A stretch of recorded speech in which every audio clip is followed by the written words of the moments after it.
Más poquito para hacer rápido.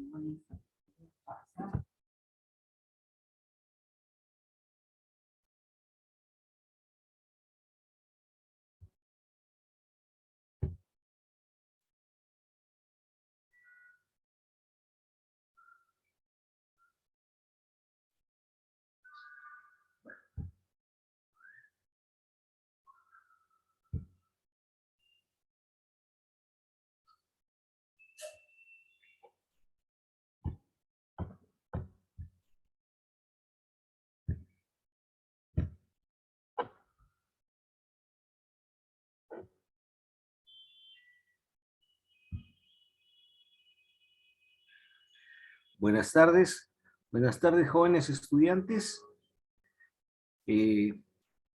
Siendo el día de hoy lunes 15 de agosto a las 15:34, vamos a dar inicio a las clases de teoría del curso de Pediatría 2.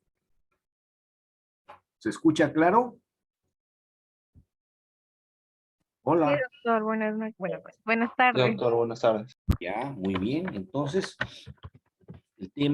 los temas que nos ocupan son por demás muy relevantes, ¿no? Son muy relevantes y bastante, diríamos, bastante amplios en su explicación. Así que sin mayor trámite vamos a empezar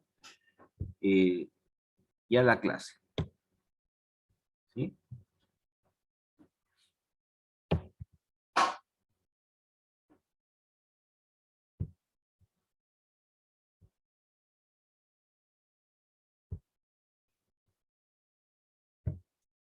¿Están viendo mi presentación? ¿Están viendo mi presentación?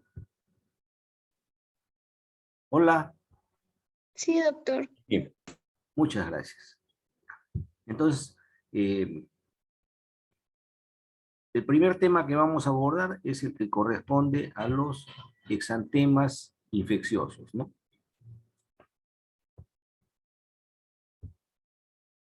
Exantemas o sarpullidos, ¿no? Van a ser las formas, los nombres con los cuales o los reconoce la población en general, ¿no? Todas estas erupciones cutáneas, rash es otro nombre con el que también se le asigna, ¿no? Y bueno, ocupan bastante de la patología que nosotros vemos en los niños en general, ¿no? Acá tenemos una erupción cutánea, ¿no? Se ven las manchas, podemos, aunque obviamente como fotografía que es bidimensional, pero podemos ver que están elevadas, ¿no? Entonces, se trataría de unas lesiones papulares, y como son rojas, eritematosas, ¿no? Eritema, ese es otro nombre con el que se le conoce también, ¿no? Hay una sinonimia amplia en relación a todos estos. Este corresponde a un síndrome que se llama de Gianotti-Crosty. Vamos adelante. Vamos a reconocer la epidemiología de los exantemas infecciosos, vamos a diferenciarlos en lo que respecta a sus pródromos, a sus características clínicas, ¿no? A la etiología, también vamos a describir las complicaciones y su pronóstico, así como la ayuda diagnóstica y en los casos que corresponda, las medidas de prevención, protección y seguimiento, ¿no? Aquí tenemos, en primer lugar, un caso clínico. Se trata de una niña de 1 mes y medio, con padres con síntomas catarrales, al momento que la niña presenta el sarpullido, que ese es otro nombre con el que se les conoce, ¿no? Presenta el sarpullido, Y el primer día del rash, la niña tiene fiebre de 39, recibiendo paracetamol. En el segundo día tiene congestión nasal y fiebre de 38,5. Además, exantema facial, y se le indica una cefalosporina segunda, cefaclor, y en la noche el exantema que tenía se extendió por todo el cuerpo. El tercero, cuarto y quinto día continuó con febril con temperaturas que oscilaron entre 39,3 y 38,5. Además, con leve inyección conjuntival y persistencia de los síntomas catarrales, ¿no? Acá está la niña. Entonces, sin mayor trámite, les voy a preguntar a ustedes qué es lo que piensan ustedes que tiene esa niña. Entonces, a ver, comenzaremos pues con Madeli. Madeli, ¿qué nos Doctor, puede decir? buenas tardes. He Hola. tenido un poco mal el internet y recién me acabo de conectar. No vi el No, caso clínico, su disculpe. diagnóstico, Madeli. Sí, me acabo de conectar, no he visto nada apenas y dejo de compartir usted cuando entré. Rovira, Disculpe. Rovira, su diagnóstico. Rovira, Doctor, yo tampoco logré ver el caso clínico. No me llegó, no sé si en mi internet o no sé si es el de usted, pero tampoco no me llegó a proyectar. No pude verlo. o sea, no estás viendo la presentación que yo he hecho. Sí estoy viendo, solamente que estoy mal también con mi internet. Yo también tengo fallas. Y estoy tratando de arreglarlo. Mundaka. Mundaka, Sí, doctor. ¿cuál es su diagnóstico? Em, de exantema, doctor. Sí, de lo que he presentado. Así específicamente no sabría decirle, doctor. ¿Ah? Em, o sea, quiere que le diga no sé, la ¿Qué época del enfermedad año. cree usted que tiene? Porque ustedes ya están terminando la carrera y a ustedes han llevado, como les dije en la anterior oportunidad, clases de infectología, ¿no? Han llevado clases de dermatología, entonces ya ustedes están familiarizados con los sarpullidos, exantemas, ¿no? Rash, como se les conoce, ¿no? ¿No? ¿Alguien podría decirnos, opinarnos sobre el caso que he presentado? Doctor, disculpe, ¿puede ser un exantema súbito Ya, o roceola? ya. A ver, vamos a ver. Vamos a ver. Vamos a ver. Ahí está. Ahí está el paciente. Ahí está el paciente, ¿no? Y, y bueno, este, eh, este es un caso en el que nosotros tenemos que ver, como siempre, ¿no? La historia clínica, ¿no? Por ejemplo, saber la edad del paciente, ¿no? Saber la edad del paciente, en este caso es un paciente de 1 mes y medio, o sea, es un niño pequeño, una niña pequeña, ¿no? ¿No? Eh, Saber el antecedente epidemiológico, los padres están enfermos con síntomas catarrales, ¿no? ¿No? Y las características del exantema, entre otras cosas, ¿no? El, los síntomas asociados, como la fiebre, que ha sido altísima, y, y otras, ¿no? Y otros, ¿no? Que también, que también acompañan. En este caso se trató de un exantema provocado por un virus Coxsackie, ¿no? ¿No? Se hizo la prueba de PCR para hacer el diagnóstico, ¿no? Bueno, vamos a continuar entonces, vamos a continuar. Vamos a definir al exantema. Es un sarpullido eruptivo, ¿no? Que va a estar asociado con fiebre u otros síntomas sistémicos, ¿no? Pueden en el caso que nos ocupa, vamos a ver los infecciosos, pero también pueden ser por reacción medicamentosa o a veces una combinación de ambos. En este caso no podríamos descartar, ¿no? Porque se ha utilizado dos medicamentos que pueden provocar rash, el paracetamol y el cefaclor. Entonces, similar a otras enfermedades eruptivas, ¿no? A veces se acentúa el rash o aparece en otros casos el rash, ¿no? Cuando hay una reacción adversa a medicamentos, ¿no? La mayoría de los exantemas son de tipo virales, ¿no? Entonces, y bueno, hasta hace poco nos quedábamos solo con el diagnóstico de qué cosa es, salvo las erupciones conocidas que vamos a estudiarlas, en el resto quedaba una nebulosa. Ahora no, ahora gracias al desarrollo de las técnicas de inmunología, especialmente el PCR, ¿no? Es posible que nosotros diagnostiquemos, ¿no? La etiología de toda la gran familia de los virus, ¿no? que provocan exantemas, ¿no? Y finalmente, la morfología suele ser muy característica de ellos y eso nos ayuda bastante en el diagnóstico, ¿no?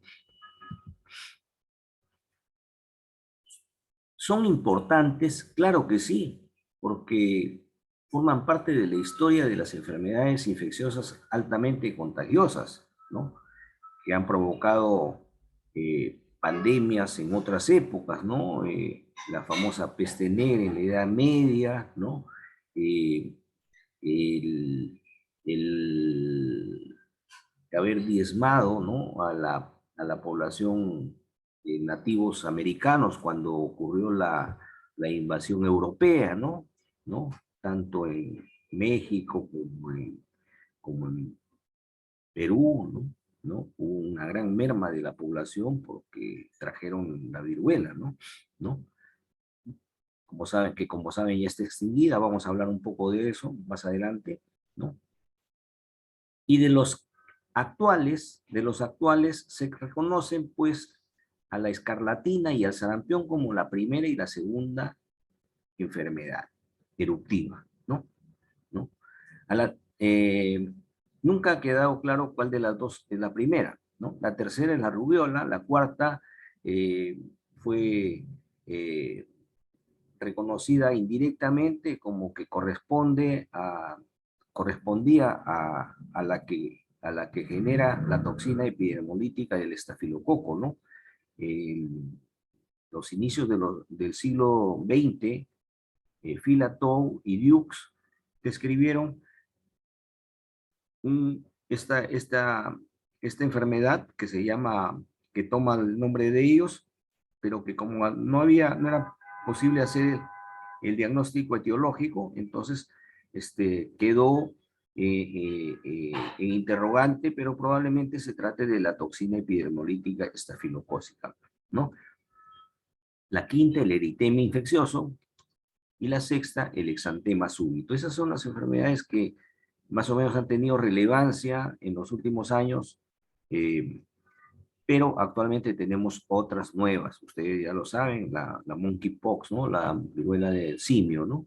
¿No? Que es la última, ¿no? Para determinar el diagnóstico, nosotros tenemos que basarnos, aparte de la historia clínica, en la morfología, distribución, evolución temporal de la erupción, ¿no? En los antecedentes epidemiológicos, contactos, inmunizaciones, obviamente la exploración física, ¿no? Lo que vale, vamos a decir, es la lesión primaria, ¿no? A veces nosotros decimos, pero está con costras, ya va a ser más complicado que nosotros hagamos un diagnóstico cuando ya han evolucionado las lesiones primarias, ¿no? Entonces, en cambio, si nosotros tomamos cuidado y visualizamos las características de la lesión primaria, ¿no? O de las lesiones primarias, podemos hacer un mejor abordaje diagnóstico, ¿no? Aquí tenemos unas imágenes, ¿no? De la ya extinguida viruela, ¿no? Aquí vemos que es muy similar la viruela del mono, ya vamos a verla, ¿no?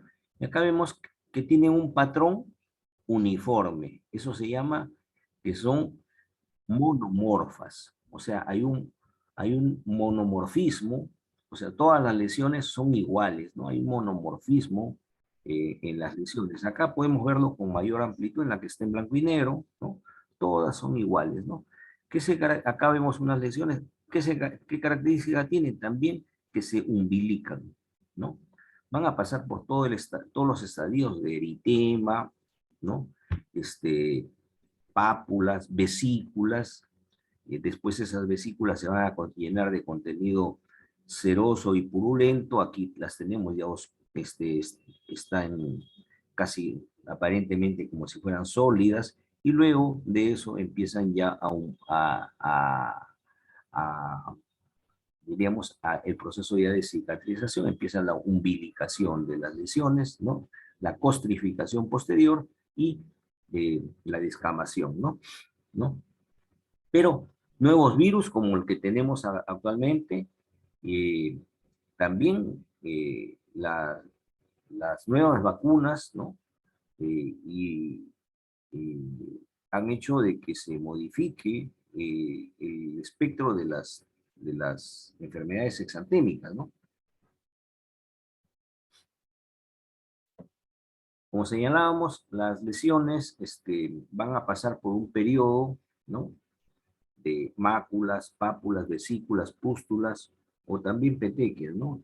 La mayoría van a ser autolimitados, ¿no? Y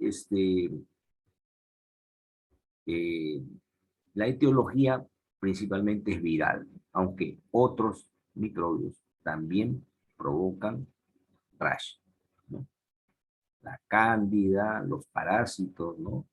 También provocan lesiones. Los mecanismos patogénicos son a través de diseminación por la sangre hematógena, ¿no? O por acción de toxinas y también por acción de una respuesta inmunológica, ¿no?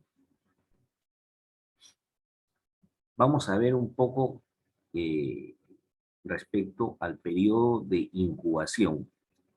¿Alguien me puede decir en qué consiste el periodo de incubación? ¿Alguien del grupo puede responderme qué cosa es el periodo de incubación? A ver, Pariatanta. Karen. ¿Qué es el Doctor, periodo? buenas tardes, dígame. Buenas tardes. Sí, te escucho. No logré escuchar, doctor, disculpe. Bueno, yo les pediría que tomen más atención porque yo estoy explicándoles, estoy preguntando cuál es el periodo de incubación. ¿Qué cosa es el periodo de incubación? Doctor, el periodo de incubación vendría a ser el periodo No, a Karen le he preguntado. Doctor, el periodo de incubación es cuando el patógeno en la sangre se empieza a replicar de acuerdo a las células y todo lo demás, antes de empezar el periodo de sintomatología, ¿no? A ver, ¿quién, el espontáneo que habló, quién es? Que hable, por favor. ¿Quién fue? Yo, doctor. A ver, adelante, lo escucho. Mejía. Doctor, este periodo de incubación no se refiere al periodo en el cual el virus tarda en hacer la enfermedad. Ya. El periodo de Es el incubación tiempo, es es el tiempo de... desde el momento que el agente infeccioso ingresa al organismo hasta que aparece el primer síntoma. Ese es el periodo de incubación. Ese es el periodo de incubación. Entonces vamos a revisar el periodo de incubación en relación a las enfermedades exantémicas, ¿no? Así tenemos nosotros que en sarampión, en promedio, el periodo de incubación es entre 8 y 12 días. 8 y 12 días. Y es más, hay líneas de tiempo de pacientes muy reconocidos, como el último caso autóctono que tuvimos nosotros a inicios de este siglo XXI, ¿no? Y después del cual han discurrido 15 años en los cuales no hemos tenido casos de sarampión, y justamente era un un marinero que se embarcó en Bombay y llegó acá al Callao a los 12 días con el rash, ¿no? Con el rash. O sea, hizo todo el periodo de incubación, lo hizo en el barco, felizmente, no contagió, y acá en Perú tampoco, ¿no? Porque fue trasladado a un hospital privado donde lo aislaron.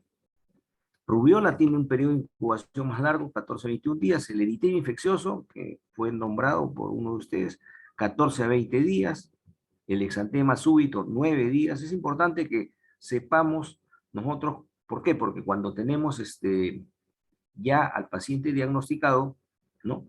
Tenemos que hacer la prevención o, diríamos, el aislamiento, ¿no? Lo primero que nos van a preguntar los profesores del colegio, ¿no? Nos van a decir, doctor, doctora, y cuántos días no van a venir los niños acá en el salón, ¿no? O en el hospital mismo, ¿no? Llega un caso de varicela, que tiene un promedio de 14, 16 días, pero en más amplitud es hasta 21 días. Entonces, llega un caso de varicela a la sala del hospital, ustedes están en un hospital donde las camas, como ocurre en muchos de los hospitales, están dentro de unas salas comunes con 15, 20 camas en cada pabellón, entonces, o más. Entonces, tienen que tomar una decisión, ¿no? ¿Qué hacer en relación al aislamiento, ¿no? A la cuarentena que van a decretar, ¿no? Dentro del centro hospitalario donde estén, ¿no? Lo van a cerrar, lo van a dejar abierto parcialmente, cuánto tiempo, etcétera, ¿no? Escarlatina es más breve, es una enfermedad bacteriana, 2 a 5 días. Kawasaki es una enfermedad que, como vemos, su etiología es desconocida y por lo mismo su periodo de incubación no se sabe también. La enfermedad mano-pie-boca, que es una enfermedad relativamente reciente, pero ha cobrado mucha importancia a raíz de, diríamos, del repliegue de las otras enfermedades, sarampión, rubiola, varicela, por efecto de la vacunación, ¿no? Entonces van emergiendo nuevas enfermedades, como quien dice, así como dicen a rey muerto, rey puesto, o como se dice de otra manera, pues si esta enfermedad está ya erradicada, ¿no? Entonces emergen otras, ¿no? Hay enfermedades emergentes, nuevas, ¿no? Entre ellas la mano, pie, boca, que la vamos a ver más adelante también, y que provoca mucha insatisfacción, mucho pánico en los padres de familia, y bueno, los colegios antes de la era COVID, los nidos sobre todo tenían que cerrar, ¿no? Y a veces definitivamente, ¿no? Por efecto de esto, ¿no? Esta enfermedad de mano, pie, boca se ha hecho conocida acá en Perú más por las denuncias que han hecho los padres de familia, ¿no? Ahora vamos a hablar de otro periodo, del periodo prodrómico. Ya hemos hablado del periodo de incubación, ahora vamos a hablar del periodo prodrómico, que son los síntomas que se presentan antes del exantema, o sea, la fiebre, la coriza, el malestar, etc. Ese es el periodo prodrómico, donde todavía no tenemos el exantema, ¿no? En sarampión, rubiola y varicela va a ser una rinofaringitis, de las cuales la más severa va a ser la del sarampión, ¿no? En la varicela va a pasar en muchos de los casos casi desapercibida. En la rociola infantil, ojo, la fiebre va a ser altísima, de 40 a 41, y no hay foco, ¿no? Y no hay foco. Un momentito, por favor, que estamos en punto. Okay. Ya, listo. Ya, ahora sí. Falsa alarma. En la escarlatina, que es por el estreptococo del grupo beta hemolítico, grupo A, ¿no? Va a ser una faringoamigdalitis purulenta, con mialgias, artralgias, dolor abdominal, ¿no? Kawasaki no tiene pródromos. La enfermedad mano-pie-boca va a ser fiebre, anorexia, malestar, dolor abdominal, o sea, síntomas inespecíficos, dolor en la cavidad oral, antes de que aparezcan las lesiones. En el examen clínico, como hemos señalado, la morfología es importantísima, cómo se configura, cómo se distribuye, ¿no? Cómo comienza, cómo progresa, ¿no? Cómo regresiona, cómo descama, ¿no? Cómo descama. Todo eso es importante. O sea, en las enfermedades exantemáticas, la anamnesis es importante, ¿no? Hay que ser bien prolijo en cómo han sido el desarrollo de la enfermedad hasta el momento que ha llegado a nuestras manos el enfermo, ¿no? Las lesiones del exantema, como hemos señalado, van a caracterizarse cuando son las lesiones elementales en máculas, pápulas y vesículas, ¿no? Las vesículas son unas elevaciones de la piel con contenido claro, transparente, ¿no? Su distribución puede ser variada, van a ser algunas lesiones localizadas, ¿no? U otras generalizadas. El color del exantema va a variar siempre en el espectro del rojo, ¿no? Rosado, rojo intenso, violáceo, etc. La distribución va a ser, o sea, cómo va a progresar el exantema, va a ser centrípeto, ¿no? Si está predominantemente en la región central del cuerpo, por ejemplo, en la cara, ¿no? En el tórax, ¿no? Y centrífugo cuando se va a distribuir hacia la periferia. La distribución cefalocaudal es cuando va de cabeza hasta los pies. Puede ser generalizado o puede haber predominancia de las lesiones a nivel de pliegues. Aquí tenemos un rash. Les pregunto al grupo, ¿alguien me podría describir el rash primero? A ver. ¿Alguno de ustedes podría describir? A ver, del grupo que no contestaron al comienzo. Madeli. A ver, Madeli. Sí, doctor, buenas tardes. Ya, a El ver. rash es una erupción cutánea en la piel que se va a presentar. No. Lo que tiene el niño que estoy poniendo en este momento. ¿Cómo lo describes? Son unas lesiones primarias, generalizado. Pero el rash, la distribución es generalizada, ya. Con distribución generalizada, Pero ¿cómo lo describes el rash? máculas confluentes en tórax. Ya, ahora sí, es macular.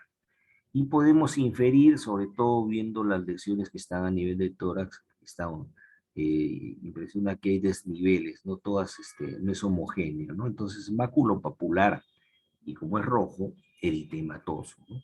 Maculopapular eritematoso, ¿no? Entonces, esa es, diríamos, la descripción que nosotros podríamos hacer de esta lesión, ¿no? Y corresponde al famoso sarampión, ¿ya? Esto es de un niño sarampionoso. Ahora vamos a ver esta otra. A ver, Rovira, ¿cómo describe esta lesión? Rovira. ¿Está Rovira? Ya no está. Sí, doctor, acá estoy. Ya, a ver, describa la lesión.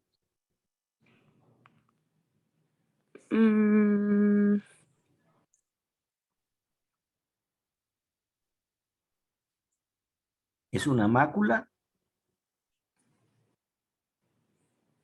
¿Es una pápula? Es una pápula, parece, una pápula. La pápula es una elevación de la piel, la está viendo al costado en el sarampión, Sí. ¿no? Cuyo que es, que va a tener diferentes grados de induración, ¿no? En cambio, Sí. cuando tiene contenido, en este caso claro, se ve hasta el reflejo a la hora de luz a la hora que le ha tomado la foto, ¿no? Se ve, está claro, es transparente, es una vesícula. Es una vesícula que está sobre un lecho eritematoso, ¿no? Y corresponde a varicela, ¿no? Muy bien, entonces, ¿cómo nos vamos a orientar hacia el diagnóstico? Como cuando comenzamos, les decía, con la edad, con los síntomas previos, su orden de aparición, los síntomas concomitantes, los antecedentes, ¿no? De todo tipo, ¿no? De todo tipo, si hay viajes previos, ¿no? Otros enfermos, en fin, ¿no? Los síntomas asociados como prurito, ardor, ¿no? En la fiebre escarlatina es el prurito, es muy intenso, muy intenso. Las lesiones son como si fueran que le estuvieran aguijoneando el cuerpo, ¿no? Con agujas, estuviera con agujas, o sea, la varicela es más una picazón, un ardor, ¿no? Entonces el paciente tiende a rascarse, ¿no? Y ahí viene problemas también porque se sobreinfecta, ¿no?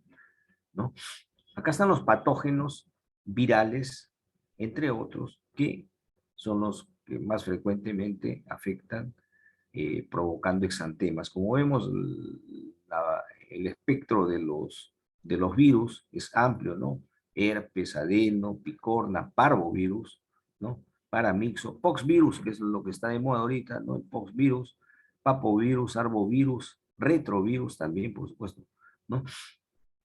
Y acá tenemos cómo es que mayormente, no estrictamente, sino mayormente provocan el rash. Por ejemplo, el macular, o sea, las manchas, va a ser más característico de togavirus, ejemplo, rubiola, ecovirus, también, Coxsackie, como les presenté el caso, una niña que tuvo un rash por Coxsackie, ¿no? El Epstein-Barr, el de la mononucleosis infecciosa, ¿no? El de la enfermedad del primer beso, ¿se acuerdan?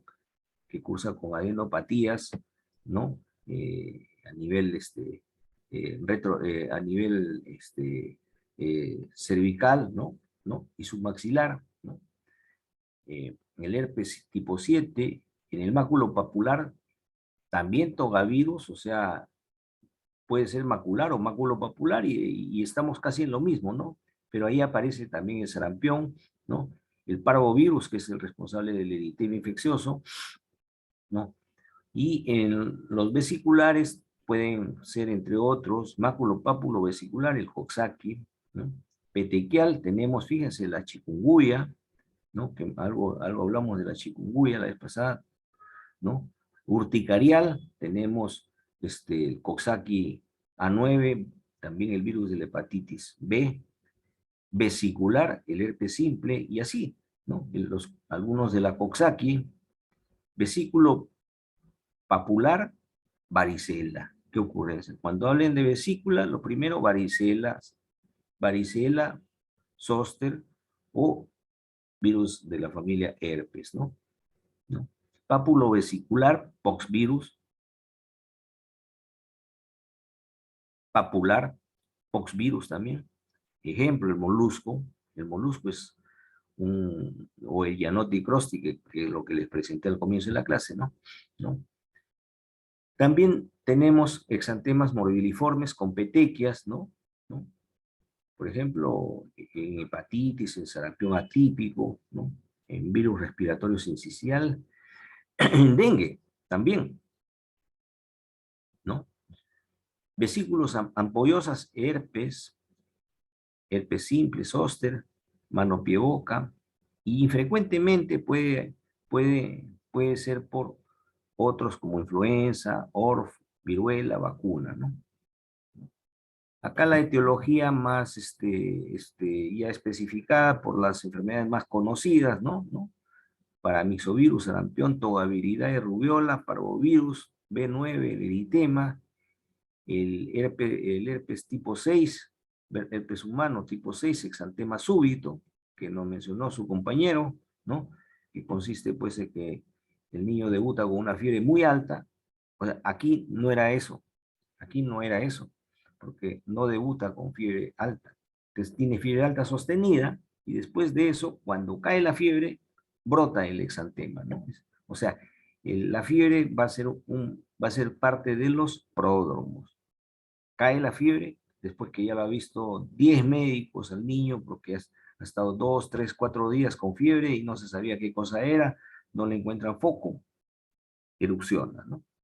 Varicela, el virus de la varicela, ¿no? El escarlatina, el estreptococo, en Kawasaki no se sabe, en mano, pie, boca tenemos Coxsackie o enterovirus, o sea, mano, pie, boca no es patrimonio del Coxsackie A16. Acá un resumen de lo que hemos conversado en este momento. Y aquí tenemos algunos tipos de exantemas, ¿no? Cuando tienen petequias, equimosis, ¿no? Van a llamarse hematoma purpúrico, ¿no? Purpúrico. Y aquí vemos, ¿no? Cómo este niño está con esta lesión confluente, ¿no? Que remeda, pues, al manto de los dignatarios de la Iglesia Católica, ¿no? Acá está, ¿no? Por eso se llama purpúrico. Es característico del meningococo, ¿no? Del meningococo. Pero sí les tengo que decir que meningococo en el Perú prácticamente no se ve hace como 40 años, ¿no? Que hubo un brote epidémico en Lima, ¿no? Donde sí se afectaron por consecuencia de la forma como vivían estas gentes, con harto hacinamiento y promiscuidad, ¿no? Cuando hablamos de hacinamiento, son cuando duermen más de 2 personas en una misma habitación, y cuando hablamos de promiscuidad, cuando duermen más de 2 personas en la misma cama, ¿no? Entonces había viviendas estrechas, era un conjunto habitacional, Manzanilla, me acuerdo, y de ahí llegaron muchísimos pacientes, ¿no? De ese brote que hubo, ¿no? En Manzanilla en los años 80, ¿no? También tenemos que el exantema purpúrico puede ser no infeccioso, como el provocado por la púrpura de Henoch-Schönlein, ¿no?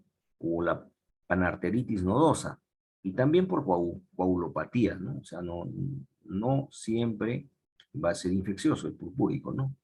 Aquí tenemos más imágenes de purpúrico. Ahí vemos esta imagen del antebrazo, ¿no? Cerca al pliegue, muy aleccionadora. Acá tenemos más lesiones, ¿no? Acá tenemos más lesiones purpúricas, ¿no? Como ven, lo que predomina es esas placas equimóticas que hay, ¿no? Ya con necrosis, ya están oscuras, negras en algunos casos, ¿no? Acá tenemos una púrpura de Henoch-Schönlein en la parte superior, que es de paciente que hemos tenido nosotros en el hospital regional. Las que están en las partes inferiores sí son sacadas de la internet, ¿no? Aquí tenemos exantemas morbiliformes, nombre con el que se conoce al exantema del sarampión. Pero, a ver, vamos a preguntarle a alguien que nos diga, Ana Elizabeth Adriano, ¿no? Ana Elizabeth Adriano, ¿nos podrías decir qué enfermedad te parece este exantema maculopapular morbiliforme? ¿Nos podrías decir?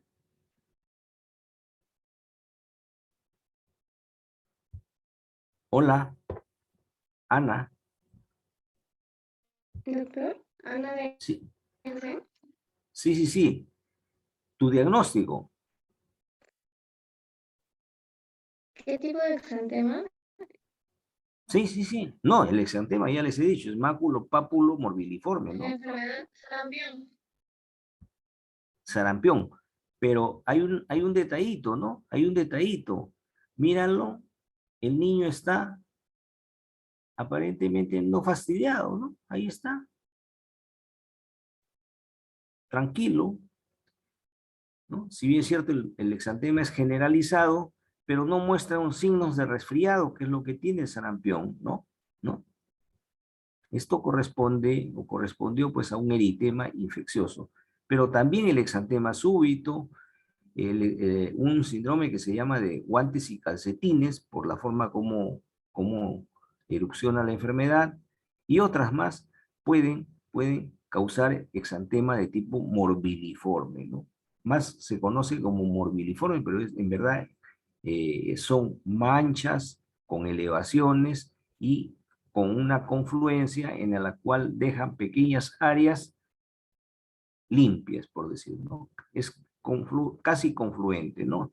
Entonces, hay pequeñas áreas que están sanas, la mayoría de la lesión no es homogéneo, como decía, ¿no?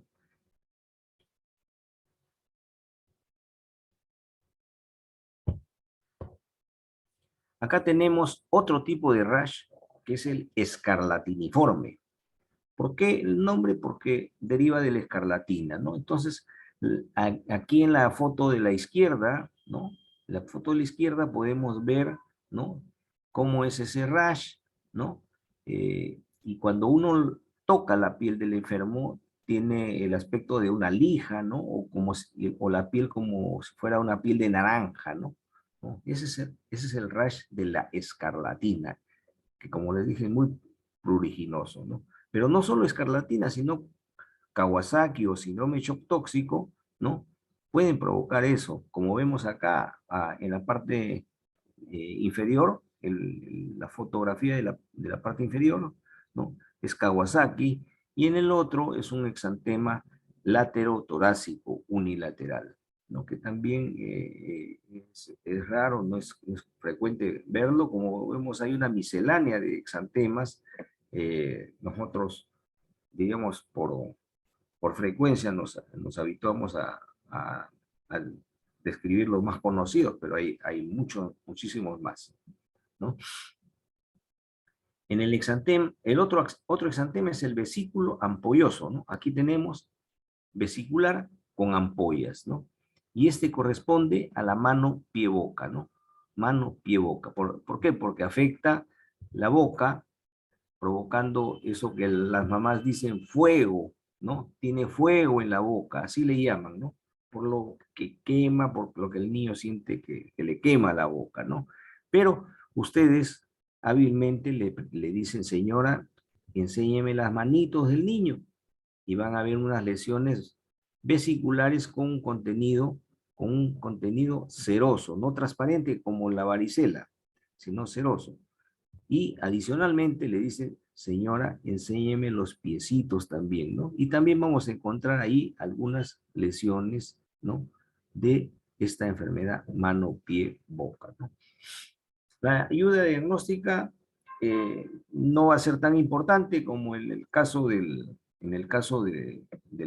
examen clínico y los antecedentes epidemiológicos, ¿no? ¿No? Pero sí tenemos, sobre todo ahora, gracias a la tecnología, la PCR, que podemos identificar etiología muchísimo más variada que la que identificábamos antes, ¿no? Bueno, eso es la primera partecita, ¿no? Son varias clases que tengo para darles de esto, ¿no? Vamos a compartir la segunda, ¿no? Como dicen. Vamos a ver la segunda. No hay primera sin segunda. Vamos a ver un ratito, un ratito.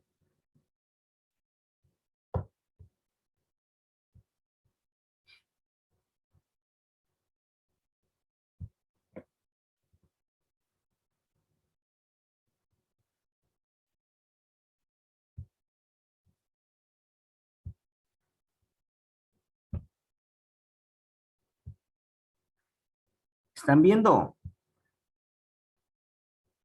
Hola. Hola. Sí, se ve, doctor. Ya, muy bien. Gracias. Gracias. Les voy a agradecer de vez en cuando, les pregunto, porque en esta interacción con con la internet a veces uno puede estar confiado que está viendo, que está explicando, que está exponiendo bien y a veces no se ve.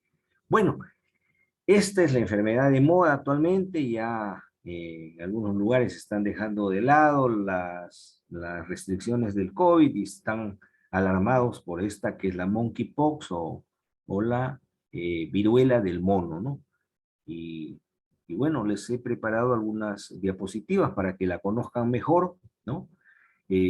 Pero antes que nada vamos a hablar un poquito de la viruela, que es lo que, digamos, me reservé para este momento, ¿no? La viruela fue una de las enfermedades más devastadoras de la historia, ¿no? Pero en el año 1979, gracias a un programa de inmunización que duró varias décadas, ¿no? Se consideró erradicada hasta el día de hoy la viruela. Entonces, aquí, más importante que todo lo que podemos decir es esto, ¿no? Una imagen vale más que 1000 palabras. Acá vemos cómo las lesiones son igualitas, en la cara, en el tórax, en el brazo. No, todas son unas vesículas con contenido seroso y igualitas en todo, ¿no? Y que tienen diríamos, ha tenido preferencia por la parte central. Entonces un exantema centrípeto, ¿no? ¿No? Va a ser generalizado, sí, pero es centrípeto, o sea, va a tener preferencia por la frente en vez de la zona inferior de la cara, por el tórax, por las raíces de los miembros, más que por la periferia, por la región acral, no va a haber esa predisposición. Aquí tenemos también otro paciente, ¿no? Donde vemos que, excepto una que otra que ya están umbilicadas, ¿no? Toditas son igualitas, ¿no? Toditas son igual, todas crecen igual, ¿no? Como decíamos, generó, entre otras cosas, una gran diezma en el imperio inca y azteca, ¿no? En Europa se dice que causó más de 60 millones de fallecidos en el siglo XVIII y eso dio lugar a que Boccaccio se inspire y huyendo de Florencia hacia las montañas con sus amigos, se inspiró y escribió ese libro que se llama Decameron, que son 10 cuentos, ¿no? De sus aventuras como jóvenes en el campo, pero huyendo de la peste negra, ¿no? Que estaba encabezada por la viruela. Pero se dice que en el siglo XX fallecieron 300 millones de personas en todo el mundo, ¿no? O sea, sí, lo que estamos viviendo ahora con el COVID no es nada frente al pánico que han vivido la gente que nos ha antecedido generacionalmente, ¿no? Y los sobrevivientes muchas veces quedan con la cara marcada, ¿no? La cara marcada, ¿no? Y eso, ahí vemos, ¿por qué? Porque afecta a la dermis, las lesiones son infiltrativas hasta la dermis, entonces la cicatrización no es plena. Acá tenemos más casos de la viruela, ¿no? Aquí tenemos más casos de la viruela, y aquí algo interesante, este niño, ¿no? Y este hombre joven, ¿no? Se trata de Ali Mau Malin, fue el último paciente con viruela en el mundo. Lastimosamente, él falleció a una edad relativamente joven, a los 59 años, y se había dedicado en su vida, como él fue el último que padeció de la viruela, ¿no? Eso seguramente lo motivó, ¿no? A trabajar en la erradicación de otra enfermedad, de la poliomielitis, ¿no? Ahora sí entramos de lleno a la enfermedad, a la viruela del mono, ¿no? Y que ha sido noticia en los últimos días, en las últimas semanas, ¿no? Tiene síntomas comunes a otros virus, incluyendo mano, pie, boca, sarampión y varicela. Fíjense, el virus es contagioso y se disemina a través de contacto físico, con un periodo de incubación amplio, parecido al de la varicela, ¿no? Entre 5 días y 3 semanas, o sea, 21 días, ¿no? Entre 5 y 21. O sea, la viruela, la varicela va también por ahí, ¿no? Aunque los niños pueden contraer el virus, el riesgo de su contagio a ellos es bajo, ¿no? Antecedentes: la monkeypox ha sido históricamente documentada en niños y adolescentes en las regiones endémicas. O sea, no es nueva la viruela del mono para la humanidad, pero ha sido una enfermedad que ha estado confinada, ¿no?, a regiones endémicas en el África Central, ¿no? En la zona del río Congo, ¿no? Pero esta vez se salió, ¿no? Se salió. Es como si nuestra enfermedad de Carrión saliera de los Andes y se esparciera pues por toda América y por todo el mundo, ¿no? Una vez que se presenta la enfermedad, se espera que la presentación clínica sea similar a la de los adultos. Sin embargo, no se sabe si los niños son más susceptibles o si los resultados clínicos difieren de los adultos, ¿no? Si bien los datos de la monkeypox son limitados, hay evidencia que en pacientes infectados en la cuenca del Congo, la enfermedad es más severa en niños menores de 8 años. Esta es una población de riesgo afectada por la monkeypox, ¿no? Adicionalmente, cualquier condición inmunocomprometedora o ciertas condiciones de la piel, como el eczema, están en riesgo de desencadenar una enfermedad más severa, ¿no? Se carece de datos de complicaciones o infecciones, de complicaciones o infecciones en la zona del África Occidental. Bueno, esa es otra cosa. La monkeypox puede resultar en complicaciones que van con encefalitis, celulitis, neumonía, sepsis, abscesos, obstrucción de vía aérea por severa linfadenopatía, queratitis por lesiones proximales y rascado y úlceras corneales, ¿no? ¿Cómo se disemina? Igual que la viruela. O sea, esta viruela del mono, la viruela del simio, ¿no? Es un remedio relativamente muy benigno de lo que era la viruela humana, ¿no?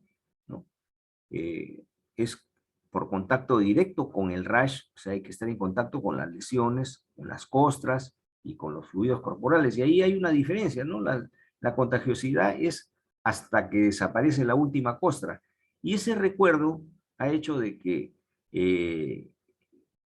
la población en general crea que la varicela se contagia también hasta que descostra, y no es así. La varicela, la costra de la varicela ya no contagia, hay diferencia, ¿no? Pero en el monkeypox sí, hasta costras, porque es de la familia de la viruela, es un poxvirus, ¿no? Tocar o abrazar a la persona infectada, contacto de piel prolongado, pero también genera que sea a través de las partículas respiratorias, respirando muy cercanamente, ¿ya? Tocar artículos contaminados con ropa de cama. Ojo, esto es importantísimo, porque uno dice, no, yo no, a mí no. Tener mucho cuidado.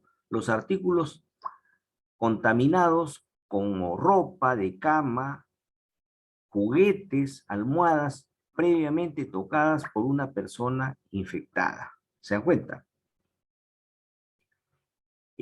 La transmisión intraútero es vía placentaria.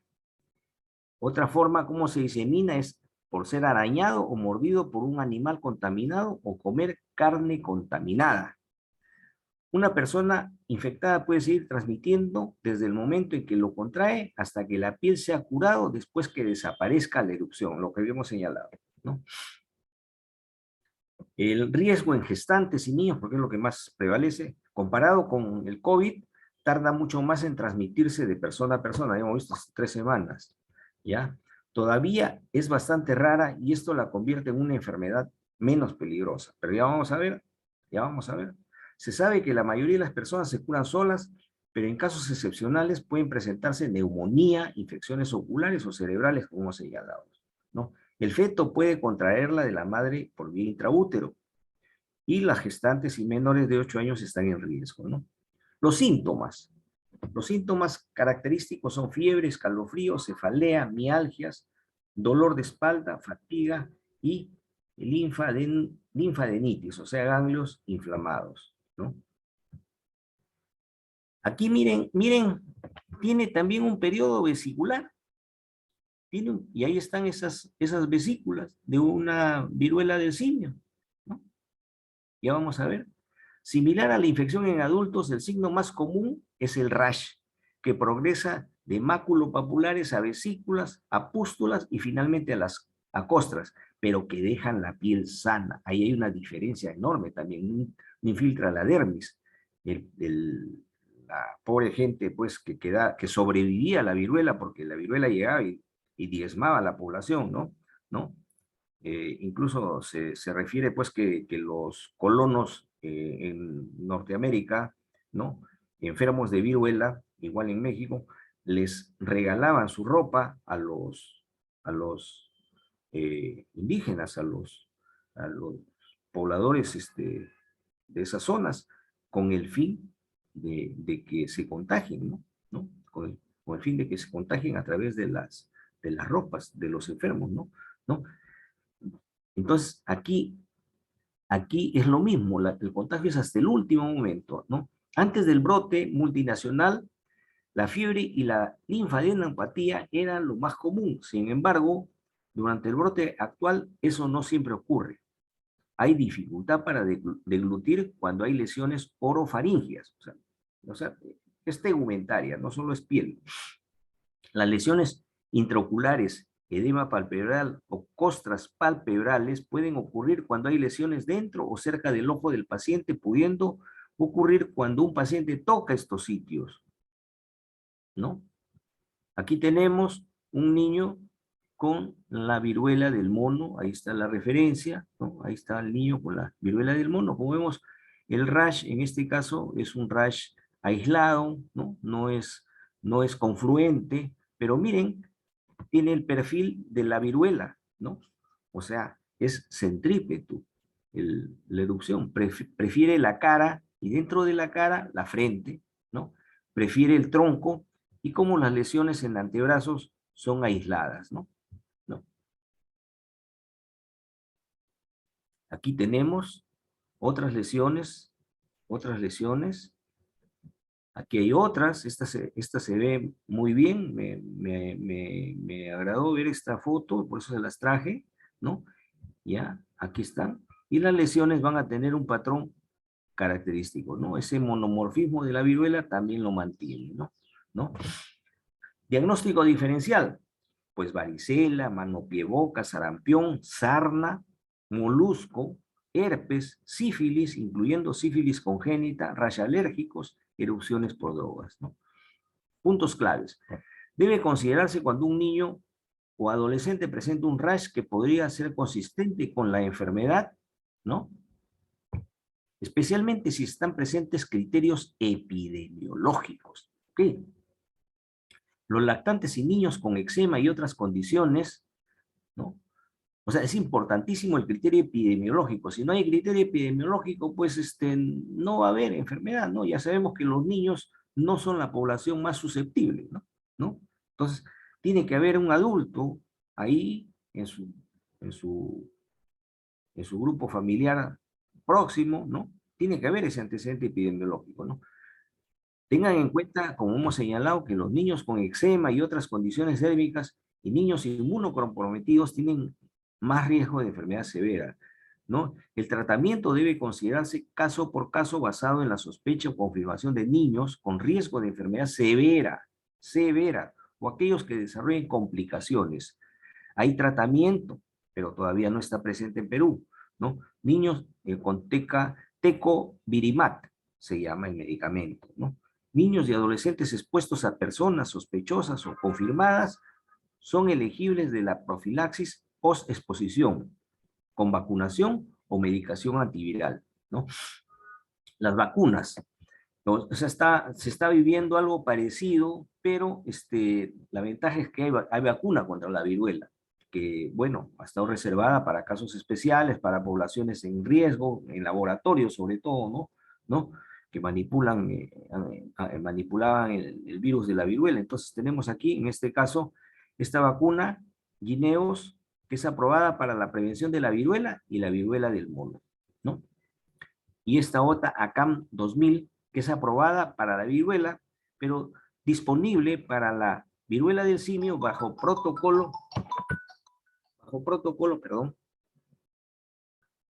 bajo protocolo, ¿no?, de acceso ampliado investigacional de nuevas drogas, ¿no? ¿Qué hacer? Es natural que los padres sientan preocupación por este nuevo virus, por lo tanto, algunas precauciones simples pueden asegurarnos que el virus no se propague y que, bueno, volvamos a una franca normalidad. ¿Y qué hacer? Lo mismo que venimos haciendo con el COVID, lavado frecuente de manos, evitar contacto cercano con casos sospechosos y confirmados. Niños pequeños, esto aplica para la población médica, gestantes y enfermeras, lo mismo ocurre con médicos, médicas madres, ¿no? No deben tener ninguna interacción física con la persona enferma y de ninguna manera tocar los objetos de esa persona, ¿ya? Acá tenemos, miren, ya empiezan a aparecer estadísticas, ¿no? Ya estamos, esta es una estadística diaria de viruela del simio, ¿no? Entonces ya está bordeando los 1000 casos diarios a nivel mundial, ¿no? Pero encabezan la lista a nivel de Sudamérica, Brasil, numéricamente, ¿no? Acá ha tenido 85 casos el día 11 de agosto, Perú 44 casos, ¿no? Y Ecuador 1. Miren qué diferencia, ¿no? Ecuador 1, ¿no? Casos acumulados por millón de habitantes, que eso es lo que nos debe interesar, no la cantidad de casos, hay 44 en Perú y 82 en Brasil, no, señores, ¿cuántos casos por millón de habitantes tenemos? Y Perú supera largamente el promedio mundial. Perú está muy por encima de Brasil, el doble de Brasil, ¿no? Ahí está, Perú tiene 19, Brasil tiene 11, casi el doble, ¿no? Mientras que Ecuador tiene poquísimos casos, ahí está Ecuador, ¿no? ¿Por qué menciono a los tres? Porque los tres países han tenido un fallecido. Esta es la tasa de fallecidos, los casos fallecidos por día, ¿no? Ya están habiendo más de 10 fallecidos diarios actualmente, ¿no? Pero Perú, Brasil y Ecuador ya han tenido un fallecido, ¿no? Esto es lo que les he traído de la viruela del mono. Vamos a continuar. Vamos a hablar de varicela.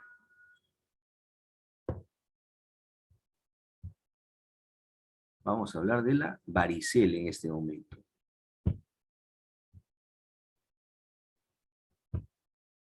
¿Ya?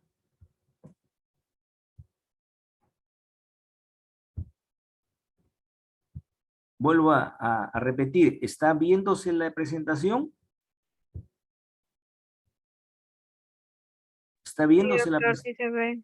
Ya, muy bien. Entonces, en relación a la varicela, los poetas de la medicina la han denominado como una gota de rocío sobre un pétalo de rosas. Y eso, por ejemplo, en la fotografía que les presenté hace unos momentos, el lecho eritematoso, ¿no? Es a lo que se refieren al pétalo de rosas, ¿no? Y la gota de rocío, porque la lesión vesicular es totalmente transparente y muy frágil. Como digo yo, uno mira la vesícula del variceloso y se revienta. En cambio, hay una enfermedad alérgica que la van a ver más adelante, ¿no? Que se llama el prurigo, que da también unas lesiones vesiculares, pero son induradas. Induradas. Ustedes las presionan con toda seguridad, nunca va a pasar nada, ¿no? Son induradas, como si fueran pápulas, son vesículas induradas del prurigo. En cambio, la varicela no. En la varicela las lesiones son muy, muy frágiles. Y ese es el problema, porque solamente con pasarle a veces la mano inadvertidamente o pasarse el niño o la niña la mano en las lesiones, hace que se rompan las vesículas, la piel quede expuesta y el contagio, la sobreinfección agregada, ¿no? Entonces, este es un axioma en inglés, ¿no? Que cuando uno escuche cabalgatas, piense en caballos y no en cebras. Es dicho de los norteamericanos, ¿no?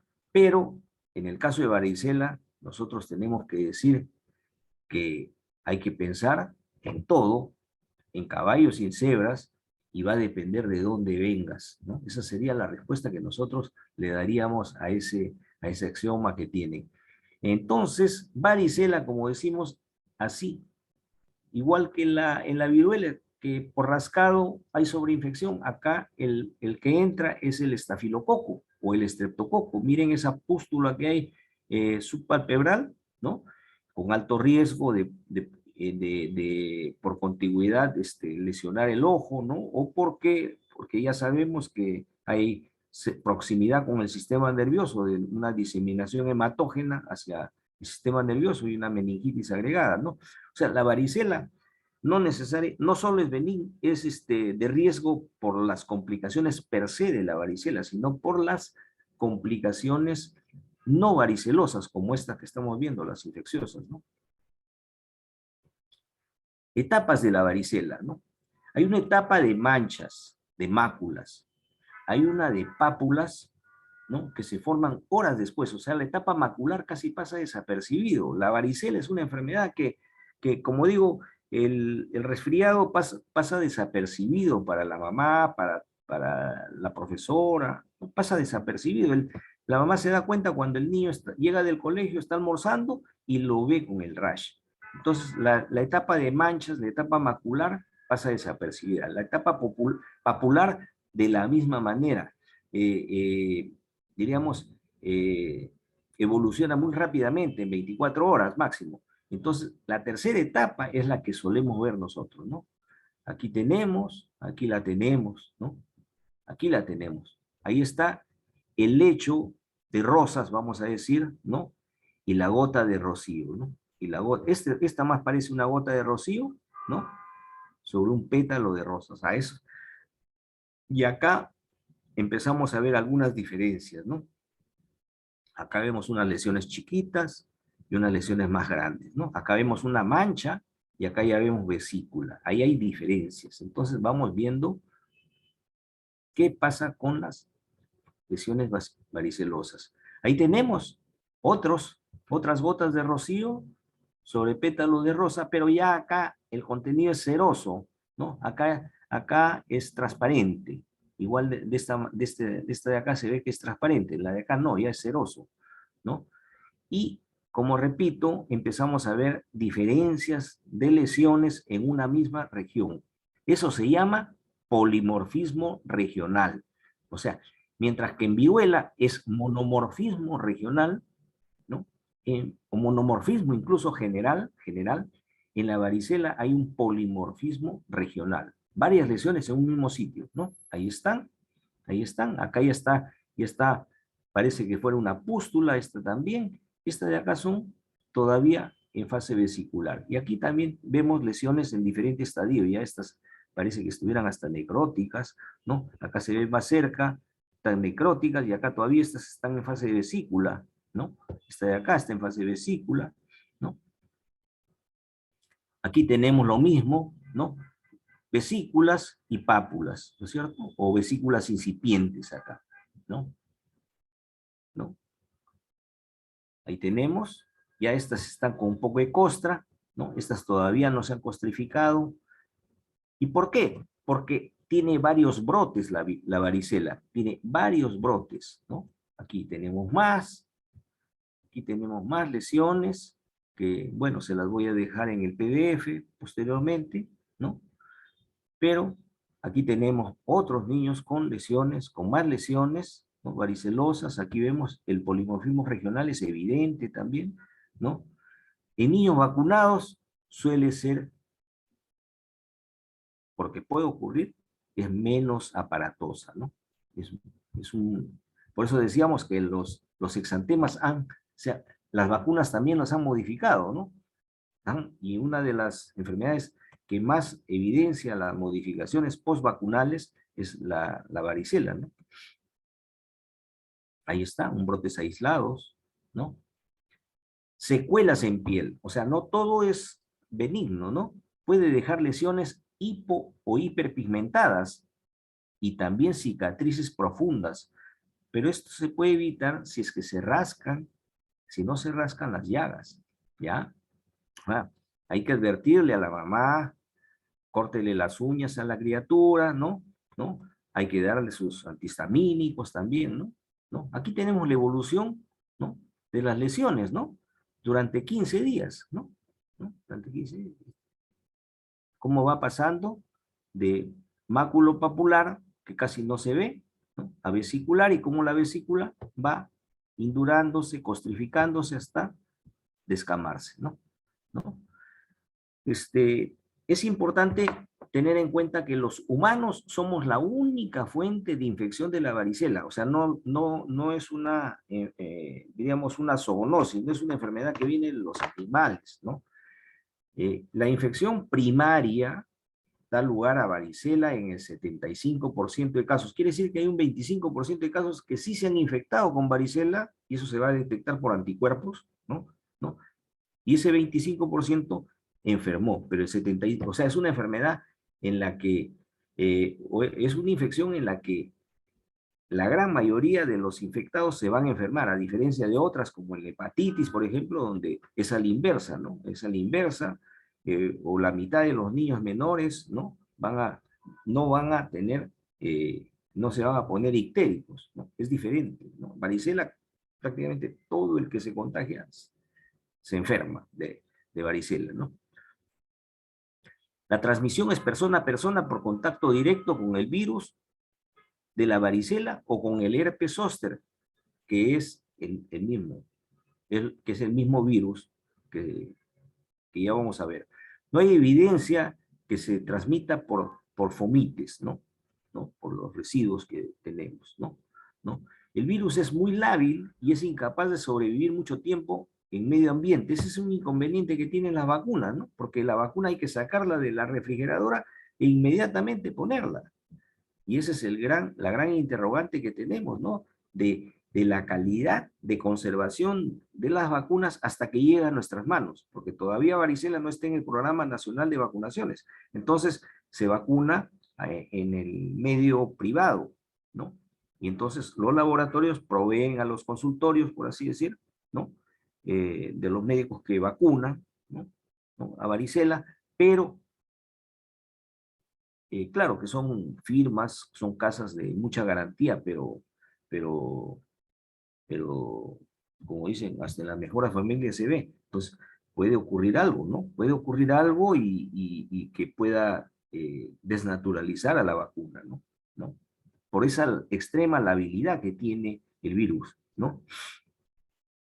Los pacientes se consideran contagiosos desde 1 o 2 días antes del rash hasta que todas las lesiones se han secado o costrificado. Fíjense, ¿eh? ¿No? O sea, ya la costra no contagia, jóvenes.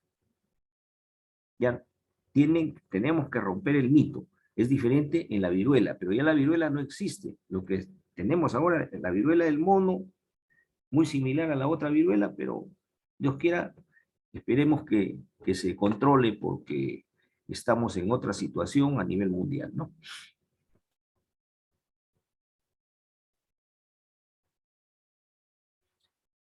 De acá les puedo decir que tengan en cuenta que la inmunidad para el virus salvaje generalmente es para toda la vida, ¿no? Una reinfección sintomática es extremadamente rara, muy raramente va a ocurrir en personas inmunocompetentes, ¿no? Y como hemos señalado, la infección primaria asintomática es rara, ¿no? Otra cosa que estoy viendo en esta diapositiva es el tema de que los niños que adquieren infección en casa frecuentemente tienen más lesiones de piel que el caso índice, o sea, el que le atrajo, ¿no? En la época prevacunal afectaba mayormente a los menores de 10 años. Era la enfermedad del colegio, la enfermedad del fin de año, ¿no? Del fin de año.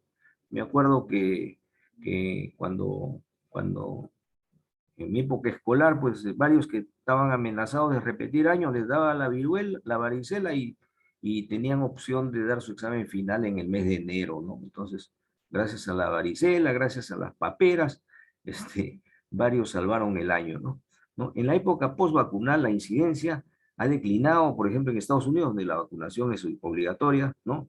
Casi de manera absoluta, ¿no? Y la edad pico de la varicela se ha desplazado hacia los 10 a 14 años, ¿no? En los inmunocomprometidos, unas cuantas palabras, hay un riesgo incrementado, o sea, en los niños con HIV, ¿no? Los niños con defectos congénitos o SIDA tienen mayor riesgo de desarrollar varicela severa o zóster diseminado. Niños y adolescentes con trastornos crónicos, cutáneos, pulmonares o pacientes que reciben corticoide sistémico u otra terapia como inmunosupresora o salicilatos pueden experimentar varicela severa o complicada también. Periodo de incubación, ya hemos dicho, ¿no? 14 a 21 días, de 10 a 21 días, en fin, ¿no? La fiebre es baja, como digo, pasa desapercibida dentro de los pródromos y básicamente la coriza va a pasar inadvertida, va a ser el rash el que va a manifestar la enfermedad, ¿no? Y como digo, la evolución hasta llegar a vesícula es muy rápida, ¿no? Este cuadro, aunque parezca un poco ampuloso, es importante, ¿no? ¿Por qué es importante? Porque dice acá que es pruriginoso. Segundo, que el exantema tiene diferentes estadios de evolución. El de máculo papular, que es de pocas horas, las vesículas que duran de mediodía a un día, como hemos señalado, y esto que es importantísimo. Las lesiones suelen ser, ha habido gente que las ha contado, y que oscilan entre 250 a 500 lesiones en estadios variados de desarrollo. Y la distribución también es centrípeta, más profusas en el tronco, más frecuentes en el brazo y muslos, ¿no? Y en la cara es menos intensa en la parte superior que en la inferior. La agrupación de lesiones favorece las partes no expuestas y los huecos de flexión, ¿no? Otra cosa importante es que suelen haber 3 a 4 brotes, pero en los casos graves pueden haber hasta 7 brotes, o sea, brotan, pasa 1 o 2 días, otro brote y otro brote. Entonces también hay que advertirle a la familia que el primer brote no es todo, ¿no? Pero ya está mejorándose, ¡pum!, aparece segundo o tercer brote, ¿no? Hay lesiones que se encuentran en la boca, en todas las mucosas, ¿no? En la mucosa de la región geniturinaria también, ¿no? No solamente en la mucosa oral, ¿no? La lesión a nivel faríngeo da disfonía, ¿no? En la vulva, irritación y prurito con infecciones secundarias, ¿no? Una vez que se resuelve la varicela, el virus no se va, se queda alojado en las terminaciones nerviosas sensitivas de nuestros nervios periféricos, ¿no?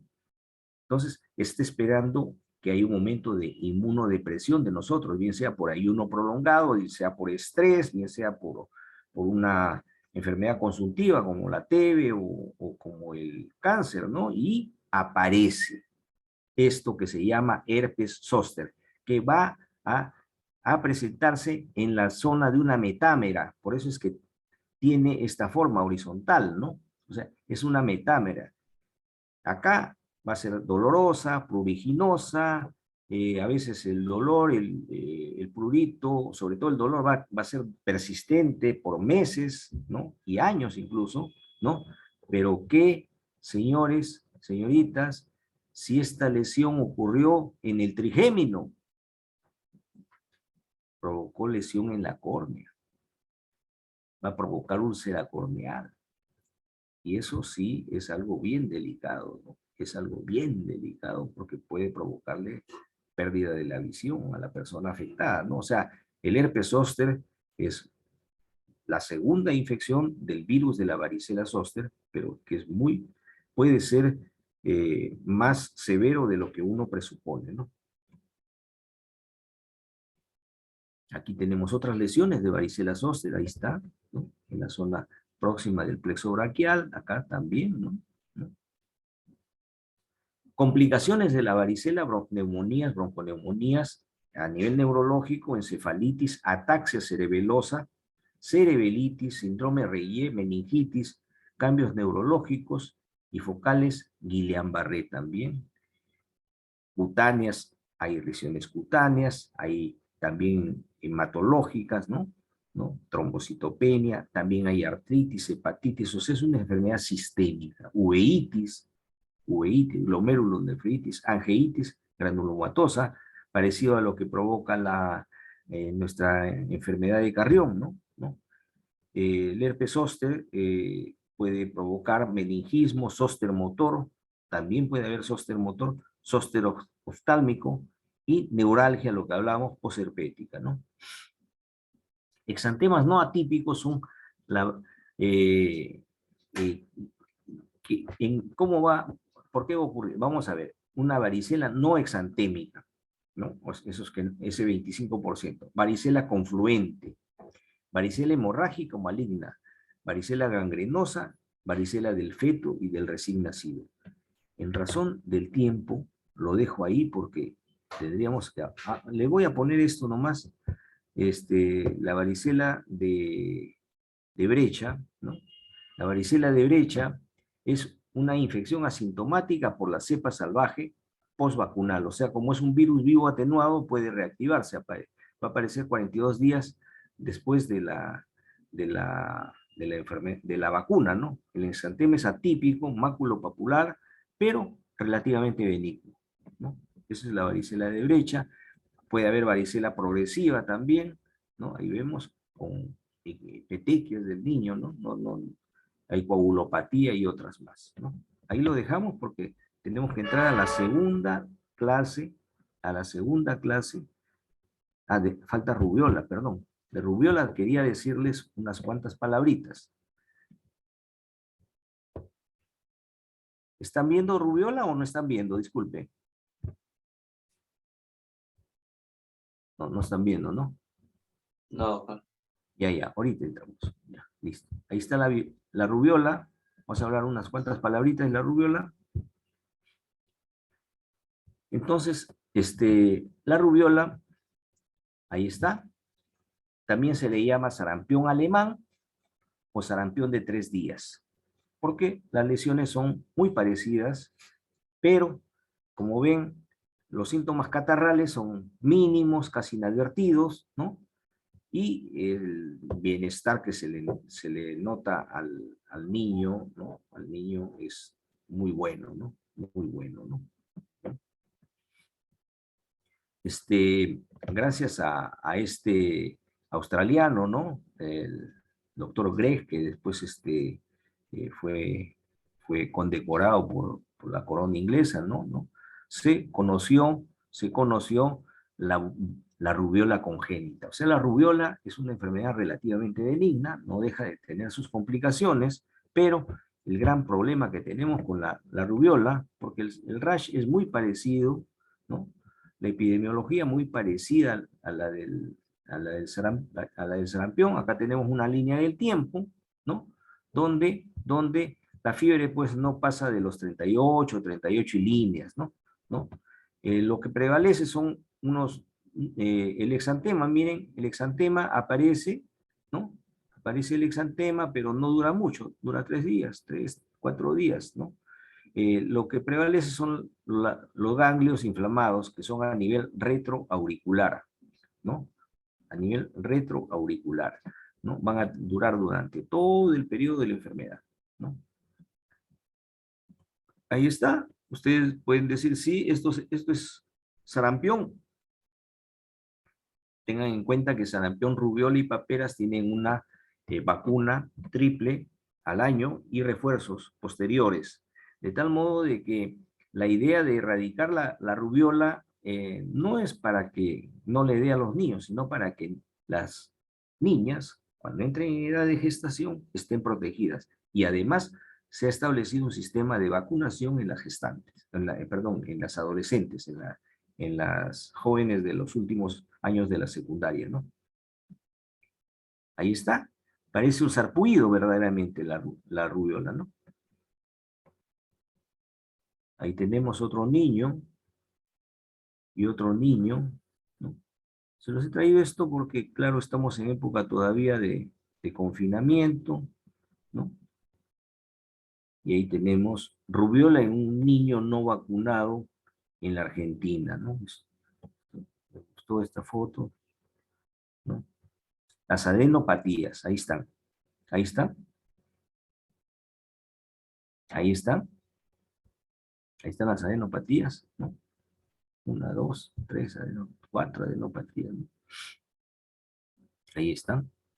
Adicionalmente puede haber conjuntivitis, tos, cefalea, resfriado, un enantema palatinos en el paladar, poliartralgias y poliartritis, ¿no?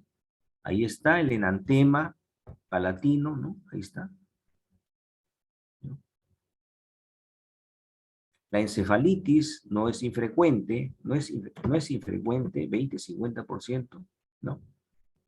Puede haber otras complicaciones, hematuria, hemorragia gastrointestinal, en fin. Diagnóstico diferencial, aquí tenemos, ¿no? Aquí tenemos los diagnósticos diferenciales, ¿no?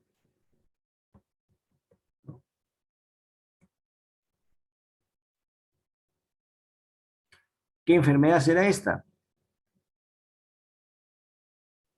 La roceola infantil, ¿no? Ahí está. Con las manos, de las manos abofeteadas, ¿no? Las mejillas abofeteadas, perdón. Y la rubiola congénita, ¿no? Que tiene una serie de lesiones, ¿no? Una serie de lesiones de la rubiola que va a tener que ver con la época en que se contrajo la enfermedad, ¿no? Si fue en el primero o en el último trimestre, ¿no? Las lesiones pueden ser oftálmicas, cardíacas, auditivas, saben que es causa principal, ha sido causa principal de sordera congénita, ¿no? Y una gran discapacidad de los niños que la han padecido, ¿no? También neurológicas, ¿no? Microcefalia, discapacidades, etcétera. Aquí tenemos varios niños. Ahí están las cataratas, ¿no? En el 1 y en el 3 se ven las cataratas, ¿no? Ahí están las lesiones equimóticas que tienen el 2 y el 4, que son de rubiola congénita, ¿no?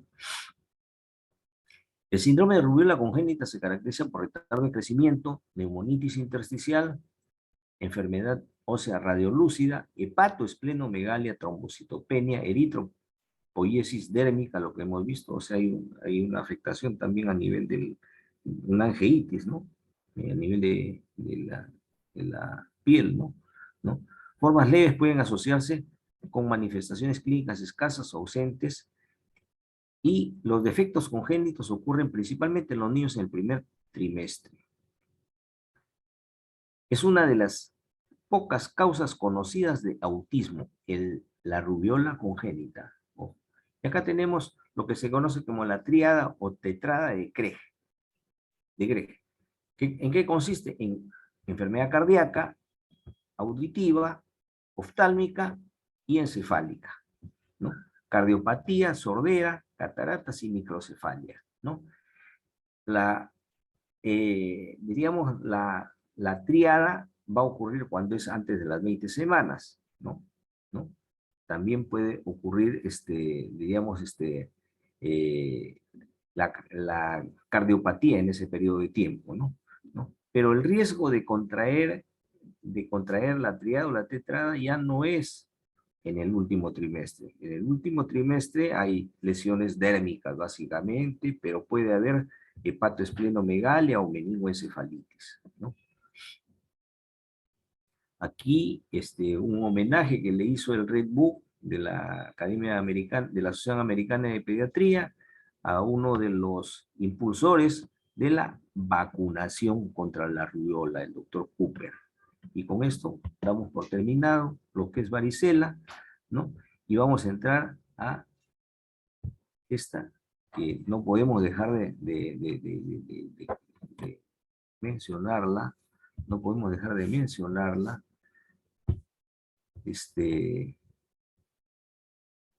¿Están viéndola? ¿Qué dice sarampión? ¿o no? No, doctor. Doctor, disculpe, pero tenemos clases a las 5 de geriatría. De geriatría, Geriatría. todos. Sí, doctor. Sí, A las doctor. 5. Ya. Entonces les voy a enseñar 5 slides de sarampión, ¿no?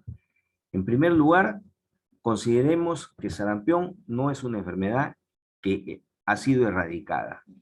Hay focos de sarampión a nivel del mundo y en nuestra vecindad inclusive, ¿no? Nosotros hemos tenido una buena performance, eso sí, con sarampión. Ya les dije, se erradicó a principios del siglo XXI, pero lastimosamente la venida de población migrantes, de turistas, ha hecho de que hayamos tenido brotes de sarampión en los años previos a la pandemia, ¿no? También, miren, un lugar metropolitano como es Disneylandia, ¿no? Hubo un brote en el 2015 que afectó a todos. Aquí tenemos una niña con sarampión. Mírenla, está como si estuviera llorando, está con un rash y llorosa. Esa es la coriza del sarampión, o sea, un resfriado fuerte. Así comienza, ¿no? Va a haber, antes del brote de sarampión, va a haber unas manchas a nivel del carril, de los carrillos que se llaman de Koplik, son unas placas blanquecinas que van a ser transitorias antes de que aparezca el brote. El brote va a tener una distribución cefalo-caudal y va a comenzar detrás de las orejas, retroauricular, ¿no? Entonces comienza y se distribuye. Aquí tenemos un niño con sarampión, ¿no? Esta es la línea de tiempo, miren la diferencia con rubiola, ¿no? Donde la fiebre comienza, sube, sube, sube, hasta que llega a ser bien alta, al cuarto, quinto día, y en ese momento, o cuando ya está arriba de 39, ahí aparece el rash cutáneo, ¿no? El rash cutáneo. La fiebre cae 2 o 3 días después de que apareció el rash, para no volver. Si vuelve la fiebre, ojo, si vuelve la fiebre quiere decir que hay una sobreinfección, no sarampionosa, porque ya el sarampión, así como el COVID, ya pasó. Acá son los oportunistas, los que van a aprovechar un estado de inmunodepresión del paciente, etcétera, ¿no? Y van a generar una segunda enfermedad, ¿no? Como digo, las manchas de Koplik preceden al rash cutáneo, ¿no? Hay conjuntivitis y síntomas catarrales desde el principio de la enfermedad. La tos es otra. Aquí tenemos un niño lloroso también, y aquí podemos ver las famosas manchas de Koplik en el carrillo, ¿no? Aquí tenemos otro niño con una erupción maculopapular morbiliforme, o sea, que conserva algunas zonas de piel sanas, pero es confluente, ¿no? Es confluente. Muy bien, ahí lo dejamos. Lastimosamente, pues, salvo que algunos quisieran que continuemos, ¿no? Yo quisiera continuar, pero ahí lo dejamos, porque creo que todos van a la clase de geriatría, ¿no? ¿No? Sí, doctor. Ya, de todas maneras yo le voy a colgar la clase de neumopatías, ¿ya? Se las voy a colgar en la página del curso, ¿ya? Listo. Nos estamos viendo. Hasta luego. Gracias, Gracias, doctor. doctor. Hasta luego. Gracias, doctor. Doctor. Ya.